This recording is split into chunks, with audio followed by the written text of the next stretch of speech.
وہی تو ہے جو تم کو ڈرانے اور امید دلانے کے لیے بجلی دکھاتا اور بھاری بھاری بادل پیدا کرتا ہے، اور رعد اور فرشتے سب اس کے خوف سے اس کی تسبیح و تحمید کرتے رہتی ہیں، اور وہی بجلیاں بھیجتا ہے، پھر جس پر چاہتا ہے گرا بھی دیتا ہے، جبکہ وہ اللہ کے بارے میں جھگڑتی ہیں، اور وہ بڑی قوت والا ہے۔ کام کا پکارنا تو اسی کا ہے، اور جن کو یہ لوگ اس کے سوا پکارتے ہیں وہ ان کی پکار کو کسی طرح قبول نہیں کرتے مگر اس شخص کی طرح جو اپنے دونوں ہاتھ پانی کی طرف پھیلا دے تاکہ دور ہی سے اس کے منہ تک آ پہنچے، حالانکہ وہ اس تک کبھی بھی نہیں آ سکتا، اور اسی طرح کافروں کی پکار بیکار ہے۔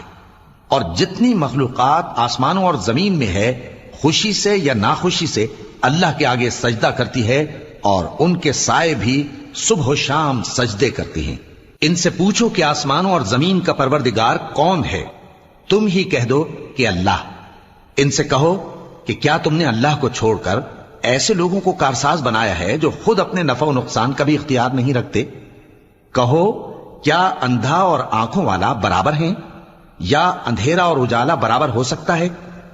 بھلا ان لوگوں نے جن کو اللہ کا شریک مقرر کیا ہے، کیا انہوں نے اللہ کسی مخلوقات پیدا کی ہے جس کے سبب ان کے لیے مخلوقات مشتبہ ہو گئی ہے؟